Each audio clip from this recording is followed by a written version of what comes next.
ದಾವಣಗೆರೆ ದಕ್ಷಿಣ ಕ್ಷೇತ್ರದಲ್ಲಿ ಉಪಚುನಾವಣೆ ಅಬ್ಬರ ಜೋರಾಗ್ತಾ ಇದೆ. ಕಾಂಗ್ರೆಸ್ ಅಭ್ಯರ್ಥಿ ಸಮರ್ಥ ಶಾಮನೂರು ಪ್ರಚಾರವನ್ನ ಕೈಗೊಂಡಿದ್ದಾರೆ. ಜಾಲಿನಗರದಲ್ಲಿ ಮನೆ ಮನೆಗೆ ತೆರಳಿ ಮತಯಾಚನೆ ಮಾಡ್ತಾ ಇದ್ದಾರೆ. ದಾವಣಗೆರೆ ದಕ್ಷಿಣ ಕ್ಷೇತ್ರದಲ್ಲಿ ಈಗ ಉಪಚುನಾವಣೆಯ ಕಾವು ರಂಗೇರ್ತಾ ಇದೆ. ಕಾಂಗ್ರೆಸ್ ಅಭ್ಯರ್ಥಿ ಆಗಿರುವಂತಹ ಶಾಮನೂರು ಮೊಮ್ಮಗ ಸಮರ್ಥ ಶಾಮನೂರು ಅವರು ಈಗ ಅಖಾಡಕ್ಕಿಳಿದಿದ್ದಾರೆ. ಪ್ರಚಾರವನ್ನ ಅಬ್ಬರದಿಂದ ಮಾಡ್ತಿದ್ದಾರೆ. ಜಾಲಿನಗರದಲ್ಲಿ ಮನೆ ಮನೆಗೆ ತೆರಳಿ ಮತಯಾಚಿಸ್ತಾ ಇದ್ದಾರೆ. ಸುರೇಶ್ ನಗರ 8ನೇ ವಾರ್ಡ್ಗಳಲ್ಲಿ ಸಮರ್ಥ್ ಮತಬೇಟೆ ಆಡ್ತಿದ್ದಾರೆ. ಪ್ರಚಾರದ ವೇಳೆ ಸಮರ್ಥ್ಗೆ ಜೋಗಮ್ಮನ ಆಶೀರ್ವಾದ ಕೂಡ ಸಿಕ್ಕಿದೆ. ಜೋಗಮ್ಮನ ಪಾದಕ್ಕೆ ನಮಸ್ಕರಿಸಿ ಸಮರ್ಥ್ ಶಾಮನೂರು ಆಶೀರ್ವಾದವನ್ನ ಪಡ್ಕೊಂಡಿದ್ದಾರೆ. ಕಾಂಗ್ರೆಸ್ ಟಿಕೆಟ್ ಈಗ ಸಮರ್ಥ್ ಪಾಲಾಗಿರುವಂಥದ್ದು. ಹಾಗಾಗಿ ಕಾರ್ಯಕರ್ತರ ಜೊತೆಗೂಡಿ ಸಮರ್ಥ ಶಾಮನೂರು ಈಗ ಪ್ರಚಾರದಲ್ಲಿ ಪಾಲ್ಗೊಂಡಿದ್ದಾರೆ. ಜೊತೆಗೆ ಜೋಗಮ್ಮನ ಆಶೀರ್ವಾದ ಕೂಡ ಸಿಕ್ಕಿರುವಂಥದ್ದು.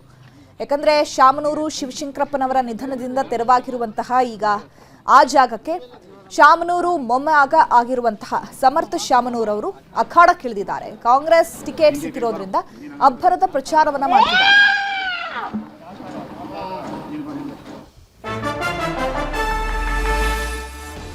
ರಾಜ್ಯದಲ್ಲಿ ಶಾಂತಿ ನೆಲೆಸಲು ಕಣದಿಂದ ಹಿಂದೆ ಸರಿದಿದ್ದೇನೆ. ಬಿಜೆಪಿಗೆ ಅಧಿಕಾರ ಕೊಟ್ರೆ ರಾಜ್ಯದಲ್ಲಿ ಜಾತಿವಾದ ಮಾಡ್ತಾರೆ. ಬಿಜೆಪಿಗೆ ಅಧಿಕಾರ ಕೊಡಬಾರದು ಅಂತ ಕಣದಿಂದ ಹಿಂದೆ ಸರದೆ ಅಂತ ಹೇಳಿ ಹೇಳಿಕೆಯನ್ನ ಕೊಡಲಾಗಿದೆ. ಸಮರ್ಥ ಶಾಮನೂರಿಗೆ ಬೆಂಬಲ ಕೊಟ್ಟು ಕೆಲಸ ಮಾಡ್ತೇನೆ, ಚುನಾವಣಾ ಕಣದಿಂದ ಹಿಂದೆ ಸರಿದ ಸಾದಿಕ್ ಪೈಲ್ವಾನ್ ಹೇಳಿಕೆಯನ್ನ ಕೊಟ್ಟಿದ್ದಾರೆ. ಸಾದಿಕ್ ಪೈಲ್ವಾನ್ ಅವರು ಯಾವುದೇ ಕಾರಣಕ್ಕೂ ಕೂಡ ನಾನು ಕಣದಿಂದ ಹಿಂದೆ ಸರಿಯಲ್ಲ ಅಂತ ನಾಮಿನೇಷನ್ ಕೂಡ ಮಾಡಿದ್ರು. ಅದಾದ ಬಳಿಕ ರಿಜ್ವಾನ್ ಅರ್ಷದ್ ಅವರು ಹಾಗೆ ಸಲೀಂ ಅಹ್ಮದ್ ಅವರು ಕೂಡ ಅವರ ಮನವೊಲಿಸುವಂತಹ ಪ್ರಯತ್ನ ಆಗಿತ್ತು, ಅದು ಕೂಡ ವಿಫಲ ಆಗಿತ್ತು. ಅದಾದ ಬಳಿಕ ಕೊನೆಯ ಬಾರಿಗೆ ಸಿಎಂ ಸಿದ್ದರಾಮಯ್ಯನವರು ಕರೆದು ಪೈಲ್ವಾನ್ ಸಾದಿಕ್ ಅವ್ರ ಜೊತೆಗೆ ಮಾತನಾಡಿದ್ರು. ಅದಾದ ಮೇಲೆ ಅವರು ಕಣದಿಂದ ಹಿಂದೆ ಸರಿದಿದ್ದಾರೆ. ಸೊ ಹಾಗಾಗಿ ಈಗ ನಾನು ಕಾಂಗ್ರೆಸ್ ಅಭ್ಯರ್ಥಿಗೆನೆ ಸಪೋರ್ಟ್ ಮಾಡ್ತೀನಿ ಅಂತ ಹೇಳಿದ್ದಾರೆ. ದಾವಣಗೆರೆ ದಕ್ಷಿಣದಲ್ಲಿ 40 ವರ್ಷದಿಂದ ಬಿಜೆಪಿ ಗೆಲ್ಸಿಲ್ಲ. ಸಿದ್ದರಾಮಯ್ಯ, ಡಿಕೆಶಿ ಸೇರಿದಂತೆ ಎಲ್ಲರೂ ಕೂಡ ಕೆಲಸ ಮಾಡ್ತಿದ್ದಾರೆ. ಕಾಂಗ್ರೆಸ್ಗಾಗಿ ಕೆಲಸ ಮಾಡುವ ವಾಗ್ದಾನ ಮಾಡಿ ಬಂದಿದ್ದೇನೆ, ಯಾವುದೇ ಕಂಡೀಷನ್ ಹಾಕಿಲ್ಲ ಅಂತ ಹೇಳಿದ್ದಾರೆ ಸಾದಿಕ್ ಪೈಲ್ವಾನ್. ನಮ್ಮ ನಿಲುವು 35-36 ವರ್ಷದಿಂದ ನಾವು BJPಗೆ ಇಲ್ಲಿ ನಮ್ಮ ಜಿಲ್ಲೆಯಲ್ಲಿ ದಾವಣಗೆರೆ ಜಿಲ್ಲೆ ದಕ್ಷಿಣ ಉತ್ತರದಲ್ಲಿ ನಾವು ಯಾವಾಗಲೂ ಕೊಳ್ಳಲ್ಲ. ನಾವು ಯಾವಾಗಲೂ ಕಾಂಗ್ರೆಸ್ ಗೆಲ್ಲಿಸ್ಕೊಂಡು ಬಂದಿದ್ದೀವಿ. ತಮಗೆ ಗೊತ್ತಿರೋಂಥ ವಿಷಯ, ಅಕ್ಕಪಕ್ಕ ನೀರಿನ ಸಲುವಾಗಿ, ಲೈಟಿನ ಸಲುವಾಗಿ, ಮಕ್ಕಳ ಸಲುವಾಗಿ ಅವು ಗಲಾಟೆ ಆಗ್ತಾವೆ. ಅದು ಸಹಜ, ಅದು ಹೊಣೆರೆ ಸರಿ ಮಾಡ್ತಾರೆ.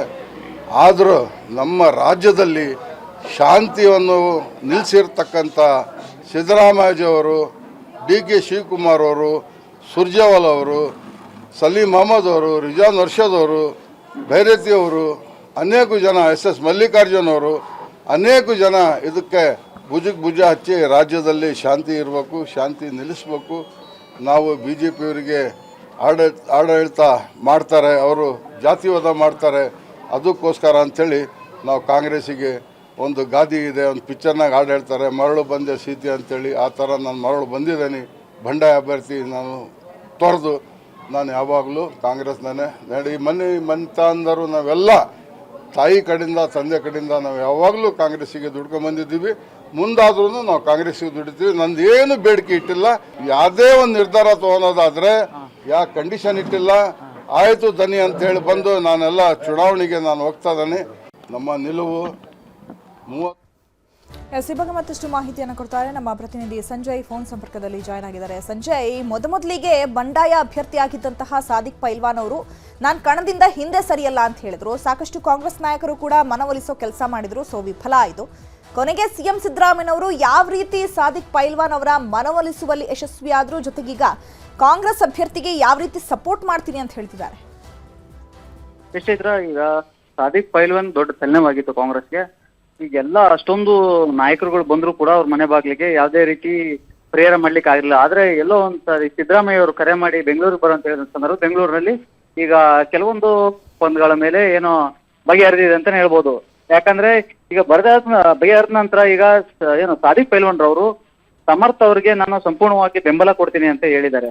ಆದ್ರೆ ಬೆಂಬಲದ ಹಿಂದೆ ಅಂದ್ರೆ ಎಲ್ಲೋ ಒಂದ್ ಕಡೆ ಈ ಬಿಜೆಪಿ ಮಾತ್ರ ಗೆಲ್ಬಾರ್ದು. ಯಾಕಂದ್ರೆ ಕಳೆದ 40 ವರ್ಷಗಳಿಂದ ಕೂಡ ಅಲ್ಲಿ ಕಾಂಗ್ರೆಸ್ ಗೆದ್ಕೊಂತ ಬಂದಿದೆ. ಹಾಗಾಗಿ ಆ ಕ್ಷೇತ್ರವನ್ನ ಬಿಜೆಪಿ ಬಿಟ್ಕೊಡ್ಬಾರ್ದು. ಬಿಜೆಪಿ ಒಂದ್ ವೇಳೆ ಏನಾದ್ರು ಅಧಿಕಾರ ಕೊಟ್ರೆ ಅವರು ಜಾತಿವಾದ ಕೋಮುವಾದವನ್ನ ಬಿತ್ತುವಂತ ಕೆಲಸ ಮಾಡ್ತಾರೆ. ಹಾಗಾಗಿ ಅವರಿಗೆ ಯಾವುದೇ ರೀತಿ ಅಧಿಕಾರ ಕೊಡ್ಬೋದು. ಆ ಉದ್ದೇಶದಿಂದ ನಾನು ಈಗ ಸಮರ್ಥ ಅವರಿಗೆ ಒಂದು ಬೆಂಬಲವನ್ನ ಕೊಡ್ತೀನಿ ಅಂತ ಹೇಳಿದರೆ, ಅದಲ್ಲದೆ ಕೂಡ ಏನು ಸಿಎಂ ಸಿದ್ದರಾಮಯ್ಯ ಅವರು ರಾಜ್ಯದಲ್ಲಿ ಶಾಂತಿ ನೆಲೆಸುವಂತೆ ಒಂದು ಕೆಲಸ ಕಾರ್ಯಗಳನ್ನ ಮಾಡ್ತಿದ್ದಾರೆ. ಹಾಗಾಗಿ ನಾನು ಕಾಂಗ್ರೆಸ್ ಅನ್ನ ಬೆಂಬಲಿಸಲಿಕ್ಕೆ ಮುಂದಾಗಿರುವಂತದ್ದು ಅಂತ ಹೇಳಿ ಒಂದು ಮಾತನ್ನ ಹೇಳಿದರೆ ಚೈತ್ರ. ಓಕೆ ಸಂಜಯ್, ಹಾಗೆ ಸಂಪರ್ಕದಲ್ಲಿರಿ, ಮತ್ತೆ ನಿಮ್ಮನ್ನ ಮಾತನಾಡಿಸ್ತೀನಿ.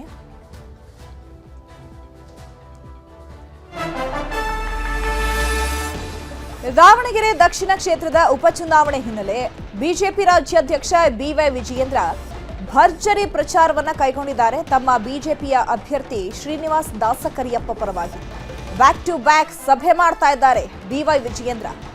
ಜಿಲ್ಲಾ ನೇಕಾರ ಸಮುದಾಯದ ಮುಖಂಡರೊಂದಿಗೆ ಬಿಜೆಪಿ ರಾಜ್ಯಾಧ್ಯಕ್ಷ ಬಿವೈ ವಿಜಯೇಂದ್ರ ಸಭೆಯನ್ನ ನಡೆಸಿದ್ದಾರೆ. ಮಾರ್ಕಂಡೇಶ್ವರ ಸಮುದಾಯ ಭವನದಲ್ಲಿ ಸಭೆ ನಡೀತಾ ಇದೆ. ಬಿಜೆಪಿ ಅಭ್ಯರ್ಥಿ ಶ್ರೀನಿವಾಸ್ ದಾಸಕರಿಯಪ್ಪ ಗೆಲ್ಲಿಸೋದಕ್ಕೆ ಮನವಿಯನ್ನ ಮಾಡಿಕೊಂಡಿದ್ದಾರೆ. ಅತಿ ಹೆಚ್ಚು ಮತಗಳ ಅಂತರದಿಂದ ಗೆಲ್ಲಿಸಬೇಕು ಅಂತ ಹೇಳಿ ವಿಜಯೇಂದ್ರ ಕರೆ ಕೊಟ್ಟಿದ್ದಾರೆ. ಇನ್ನು ಈ ಬಗ್ಗೆ ಮತ್ತೆ ಮಾಹಿತಿಯನ್ನು ಕೊಡ್ತಾರೆ ಸಂಜಯ್. ಈಗ ಬಿಜೆಪಿಯ ಅಭ್ಯರ್ಥಿಯಾಗಿರುವಂತಹ ಶ್ರೀನಿವಾಸ್ ದಾಸಕರಿಯಪ್ಪ ಅವರನ್ನ ಗೆಲ್ಲಿಸಲೇಬೇಕು ಅನ್ನುವಂತಹ ನಿಟ್ಟಿನಲ್ಲಿ ಈಗ ಬಿವೈ ವಿಜಯೇಂದ್ರ ಅಖಾಡಕ್ಕಿಳಿದಿದ್ದಾರೆ. ಸೊ ಪ್ರಚಾರ ಯಾವ ರೀತಿಯಾಗಿ ನಡೀತಾ ಇದೆ, ಜೊತೆಗೆ ಈ ಸಭೆಯಲ್ಲಿ ಏನೆಲ್ಲ ಚರ್ಚೆಗಳು ಆಗಿದೆ, ವಿಚಾರಗಳು? ಯಶೇತ್ರ, ಏನು ಬೆಳಗ್ಗೆ ಒಂದು 6 ಗಂಟೆಯಿಂದನೂ ಕೂಡ ಫೀಲ್ಡಿಗೆ ಇಳಿದಿರುವಂತದ್ದು ವಿಜೇಂದ್ರ ಅವರು. ಏನು ಬೆಳಗ್ಗೆ ಪ್ರಮುಖವಾಗಿ ಬಿಜೆಪಿ ಪ್ರಮುಖರ ಜೊತೆಗೆ ಒಂದಿಷ್ಟು ಬಿಜೆಪಿ ಕಚೇರಿಯಲ್ಲಿ ಒಂದು 7 ಗಂಟೆಗೆ ಒಂದು ಸಭೆಯನ್ನ ಮಾಡಿದ್ರೆ, ಅದಾದ ಬಳಿಕ ಏನು ಲಿಂಗಾಯತ ಮುಖಂಡರ ಜೊತೆ ಒಂದು ಖಾಸಗಿ ಹೋಟೆಲ್ನಲ್ಲಿ ಸಭೆ ಮಾಡಿದ್ರು.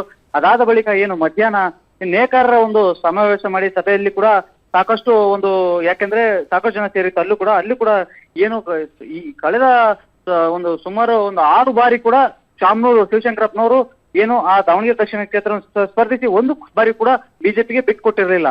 ಹಾಗಾಗಿ ಹೇಗಾದ್ರೂ ಮಾಡಿ ಶತಾಯಗತಾಯಿ ಈ ಬಾರಿ ಬಿಜೆಪಿಗೆ ಏನು ಗೆಲ್ಸ್ಕೊಂಡ್ ಬರ್ಲೇಬೇಕು ಅಂತ ಹೇಳಿ ಅವರು ಕೂಡ ಒಂದು ಪಣ ತೊಟ್ಟಂತೆ ಕಾಣ್ತಿದೆ. ಯಾಕಂದ್ರೆ ಈಗಾಗಲೇ ಒಂದ್ ಕಡೆ ಓಟು ಛಿದ್ರ ಆಗೋ ಸಾಧ್ಯತೆಗಳಿದೆ ಅನ್ನೋದು ಬಹಳಷ್ಟು ಅವರಿಗೆ ವಿಶ್ವಾಸ ಇದೆ. ಯಾಕಂದ್ರೆ ಮುಸ್ಲಿಮರು ಕೂಡ ಒಂದಿಷ್ಟು ಈ ಬಾರಿ ಟಿಕೆಟ್ ಸಿಗದ ಹಿನ್ನೆಲೆಯಲ್ಲಿ ಒಂದಿಷ್ಟು ಕೋಪಿತಗೊಂಡಿದ್ದಾರೆ ಅಂತ ಹೇಳ್ಬೋದು ಕಾಂಗ್ರೆಸ್ ಮೇಲೆ. ಹಾಗಾಗಿ ಇವರು ವಿಜಯೇಂದ್ರ ಅವರು ಎಲ್ಲರನ್ನು ಕೂಡ ಮನಸ್ಸೆಳೆದು ಎಲ್ಲರನ್ನು ಕೂಡ ಒಗ್ಗಟ್ಟಿನ ತಗೊಂಡೋಗಿ ಈ ಬಾರಿ ಹೇಗಾದ್ರೂ ಮಾಡಿ ಶ್ರೀನಿವಾಸ್ ದಾಸಕರಿಯಪ್ಪನ ಗೆಲ್ಲಿಸಬೇಕು ಅಂತ ಹೇಳಿ ಸಭೆ ಮಾಡ್ತಿರುವಂತದ್ದು. ಇದಲ್ಲದೆ ಇದು ನೇಕಾರರ ಸಭೆ ಮುಗಿದ ಕೂಡಲೇ ಮತ್ತೆ ಹಿಂದುಳಿದ ವರ್ಗಗಳ ಒಂದು ಸಭೆಯನ್ನು ಕೂಡ ಈಗ ಸಂಜೆ ಮಾಡೋರಿದ್ದಾರೆ.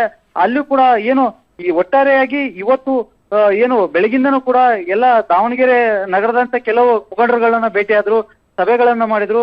ಹೇಗಾದ್ರೂ ಮಾಡಿ ದಾವಣಗೆರೆ ದಕ್ಷಿಣವನ್ನ ಈ ಬಾರಿ ಗೆಲ್ಲೇಬೇಕು ಅಂತ ಹೇಳಿ ಶತಾಯಗತಾಯ ಒಂದು ಶಪಥವನ್ನು ಮಾಡಿರುವಂತದ್ದು. ಇದು ಈಗ ಅದಲ್ಲದೆ ಕೂಡ ಏನು ಎಲ್ಲಾ ಕ್ಷೇತ್ರದಲ್ಲಿ ಕೂಡ ಬಿಜೆಪಿ ಅವರು ಏನು 2 ಬಣ ಆಗಿತ್ತು, ಎಲ್ಲರೂ ಕೂಡ ಒಟ್ಟಾಗಿ ಅವರು ಕೂಡ ಈಗ ಬಿಜೆಪಿ ಅಭ್ಯರ್ಥಿನ ಗೆಲ್ಸಲಿಕ್ಕೆ ಶ್ರಮ ವಹಿಸ್ತಿದ್ದಾರೆ. ಹಾಗಾಗಿ ಎಲ್ಲ ಒಂದ್ ಕಡೆ ಈ ಎಲ್ಲದರಿಂದ ಪ್ಲಸ್ ಪಾಯಿಂಟ್ ಆಗ್ಬೋದು ಅಂತ ಈಗ ಅವರು ಕೂಡ ಒಂದು ಊಹೆಯನ್ನು ಮಾಡ್ಕೊಂಡಿದ್ದಾರೆ. ಯಾಕಂದ್ರೆ ಒಂದಿಷ್ಟು ಈಗ ಅತಿ ಹೆಚ್ಚು ಮುಸ್ಲಿಂ ಮತದಾರರು ಇರುವಂತ ಕ್ಷೇತ್ರ ಅದು. ಅದರಲ್ಲಿ ಕೂಡ ಸೆಕೆಂಡ್ ಸ್ಥಾನದಲ್ಲಿ ಲಿಂಗಾಯತ್ಸ್ ಇರುವಂತದ್ದು. ಹೀಗಾಗಿ ಏನು ಮುಸ್ಲಿಮರು ಕೂಡ ಒಂದಿಷ್ಟು ಅಲ್ಲಿ ಇಬ್ಬಾಗವಾಗಿದೆ ಟಿಕೆಟ್ ಸಿಗದ ಕಾರಣ. ಹಾಗಾಗಿ ಅದನ್ನ ಪ್ಲಸ್ ಪಾಯಿಂಟ್ ಮಾಡ್ಕೊಂಡು ಎಲ್ಲಾ ಸಮುದಾಯದ ಜನರ ಜೊತೆ ಬೆರೆತು ಎಲ್ಲರೂ ಕೂಡ ಏನು ಮತ ಭೇಟಿಯನ್ನು ಮಾಡುವಂತ ಕೆಲಸವನ್ನ ಈಗ ವಿಜೇಂದ್ರ ಅವರು ಮಾಡ್ತಿದ್ದಾರೆ. Chaitra, okay, thank you Sanjay ತಮ್ಮೆಲ್ಲ ಡೀಟೇಲ್ಸ್ಗೆ. ಕೇರಳಂ ವಿಧಾನಸಭಾ ಚುನಾವಣೆ ಗೆಲ್ಲೋದಕ್ಕೆ ಕೇಸರಿ ಸಖತ್ ಕಸರತ್ತನ್ನು ನಡೆಸ್ತಾ ಇದೆ. ರಾಜ್ಯ ಬಿಜೆಪಿ ಕಚೇರಿಯಲ್ಲಿ ಕೇಂದ್ರ ಸಚಿವೆ ಶೋಭಾ ಕರಂದ್ಲಾಜೆ ಸಭೆಯನ್ನ ನಡೆಸಿದ್ದಾರೆ. ಕೇರಳಂ ವಿಧಾನಸಭಾ ಚುನಾವಣೆಯನ್ನ ಗೆಲ್ಲಬೇಕು ಅಂತ ಹೇಳಿ ಕೇಸರಿ ಪಾಳಯ ಸರ್ಕಸ್ ನಡೆಸ್ತಾ ಇದೆ. ಜೊತೆಗೆ ಈಗ ಕೇರಳಂ ಬಿಜೆಪಿ ಚುನಾವಣಾ ಸಹ ಉಸ್ತುವಾರಿಯಾಗಿರುವಂತಹ ಶೋಭಾ ಕರಂದ್ಲಾಜೆ ಸಭೆಯನ್ನ ನಡೆಸಿದ್ದಾರೆ. ರಾಜ್ಯದಲ್ಲಿರುವ ಕೇರಳಂ ಮತದಾರರಲ್ಲಿ ಶೋಭಾ ಮನವಿಯನ್ನ ಮಾಡಿಕೊಂಡಿದ್ದಾರೆ. ಇದು ಕೇರಳಂ ರಾಜ್ಯದ ಉಳಿವಿಗಾಗಿ ನಡೀತಾ ಇರುವಂತಹ ಚುನಾವಣೆ. ಇಲ್ಲಿ ಯಾರ್ಯಾರು ಕೇರಳದವರಿದ್ದೀರೋ ನೀವು ಕೇರಳಗೆ ಹೋಗಿ ಬಿಜೆಪಿ ಅಭ್ಯರ್ಥಿಗೆ ಮತವನ್ನ ಹಾಕಿ ಚುನಾವಣೆಯಲ್ಲಿ ಗೆಲ್ಲಿಸಿ ಅಂತ ಹೇಳಿ ಮನವಿಯನ್ನ ಮಾಡ್ಕೊಂಡಿದ್ದಾರೆ. ವಿದ್ಯಾಭ್ಯಾಸಕ್ಕೆ, ಉದ್ಯೋಗಕ್ಕೆ ಜನ ಬೇರೆ ದೇಶ, ಬೇರೆ ರಾಜ್ಯಕ್ಕೆ ಹೋಗಬೇಕಿದೆ. ಕೇರಳಂ ರಾಜ್ಯಕ್ಕೆ ಇಲ್ಲಿವರೆಗೂ ಕೈಗಾರಿಕೆಗಳು ಬಂದೇ ಇಲ್ಲ. ಕೇಂದ್ರ ಸರ್ಕಾರದ ನೆರವನ್ನು ಸಹ ಸದುಪಯೋಗ ಮಾಡ್ತಾ ಇಲ್ಲ. ಕೇರಳಂ ರಾಜ್ಯದಲ್ಲಿ ಯಾವುದೇ ಅಭಿವೃದ್ಧಿ ಕೆಲಸಗಳಾಗ್ತಿಲ್ಲ. ಹೀಗಾಗಿ ಇಲ್ಲಿರುವ ಕೇರಳಂ ಮತದಾರರು ರಾಜ್ಯಕ್ಕೆ ಹೋಗಿ ಮತ ಹಾಕಿ ಬನ್ನಿ ಅಂತ ಹೇಳಿ ಮತಯಾಚಿಸಿದ್ದಾರೆ, ಮನವಿಯನ್ನ ಮಾಡ್ಕೊಂಡಿದ್ದಾರೆ. ಅದಕ್ಕಾಗಿ ಅತ್ಯಂತ ಮಹತ್ವದ ಚುನಾವಣೆ ಕೇರಳದಲ್ಲಿ ನಡೀತಾ ಇದೆ. ಕೇರಳದ ಅಭಿವೃದ್ಧಿ ಸಲುವಾಗಿ, ಕೇರಳದ ಉಳಿವಿನ ಸಲುವಾಗಿ, ಕೇರಳದ ಸುರಕ್ಷತೆಯ ಸಲುವಾಗಿ ನಡೀತಾ ಇರುವಂತಹ ಒಂದು ಚುನಾವಣೆ. ಕೇರಳದ ವಿಧಾನಸಭೆಯಲ್ಲಿ ಧ್ವನಿ ಎತ್ತುವವರು ಬೇಕಾಗಿದೆ. ಈ ಧ್ವನಿ ಎತ್ತುವುದರ ಸಲುವಾಗಿ ಇವತ್ತು NDA ಅಭ್ಯರ್ಥಿಗಳನ್ನ ನಾವು ನಿಲ್ಲಿಸಿದ್ದೀವಿ. ಅವ್ರು ಗೆದ್ದು ಹೋಗಬೇಕು. ನಾನು ಕರ್ನಾಟಕದಲ್ಲಿರುವಂತ ಎಲ್ಲ ಕೇರಳದ ವಿದ್ಯಾರ್ಥಿನಿಯರಿಗೆ